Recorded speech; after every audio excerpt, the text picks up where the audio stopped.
Hello, Inaugural. How are you doing? How are you holding up? I hope the midpoint of the winter is being kind to you. Meanwhile, we are going to review Propaganda by Bernays, Chapter 6, and I have a quote that was perfect for this. Fortunately, the sincere and gifted politician is able, by the instrument of propaganda, to mold and form the will of people. Think about that while I go through this. This chapter lays out the skeleton of how big business and politicians have always worked together. And without doubt, Trump, he proved it through. Now, through 2016, he did the debates. He insulted Marco Rubio. We're going to compare the two men themselves. Okay, Marco Rubio is good looking. He was in his 40s. He came from a Cuban immigrant family. They were hardworking. He appeared to be just the average guy in a nice suit. Arrogant as hell. He sung the Republican Party bullshit song, but the thing is, he was just too young. He was too immature. Trump, well-dressed, well-educated, and he's a little more crass. They are both the definition of narcissism, but their mannerisms were completely polar opposite. You could not have found two people more opposite if they tried. Rubio was the respectful, polite mannerism that Hispanic people are known for. They're known for being polite, respectful. Trump, opposite. He's demeaning, he's rude, and completely unbelievable. Ask his ex-wives. They'll tell you, including his current one. Now, his biggest bullshit campaign promise that he had zero intent of carrying out was Hillary for prison. Remember that slogan?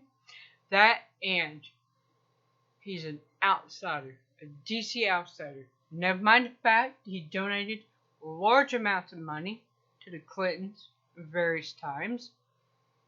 They attended his wedding to Melania, and he and Melania went to the daughter's wedding. But a very nice gift, I'm sure. And he was going to join the swamp. America Great Again, which was the campaign of, I do believe, Ronald Reagan in the 80s. Now, not only did he not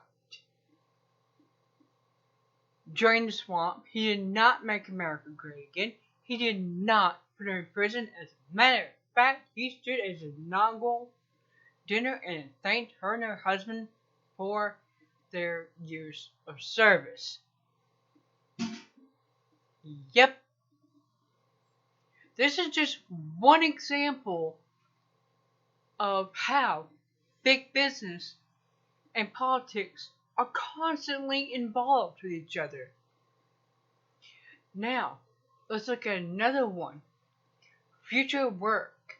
I've seen a video that Aaron Dykes did, in which he talked about a Newsweek magazine he picked up about future work. We've been hearing about this for years. And over the last few years, I have watched things like NAFTA destroy quality full-time employment. Again, big business and politics embed together. They moved all their stuff to China, and China got access to our military technology. They got uranium free through the Clintons, and we got nothing. Now, as I said in my last video, a lot of things have changed dramatically since 1928, like media, the forms of media.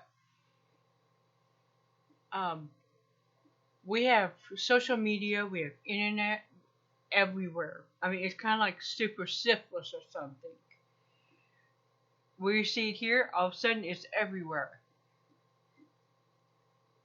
What we're not seeing is how it's affecting people.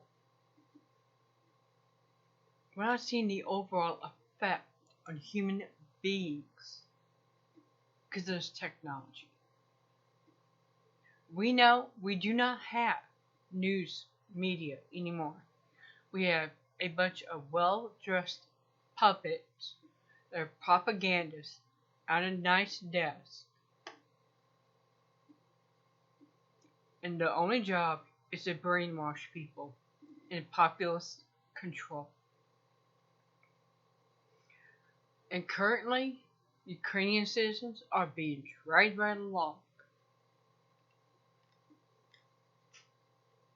So, let me go back to that quote.